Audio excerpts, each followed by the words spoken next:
the lion and the rat.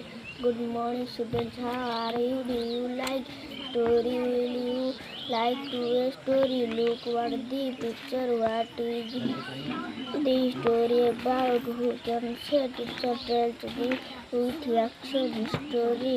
The pictures story like there was a lion, there was a rat. The lion was big, the rat was small. One day, the big lion was sitting under a tree.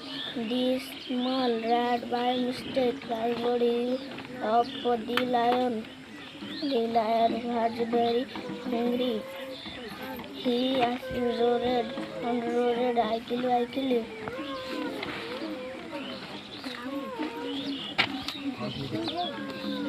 The rat, please don't kill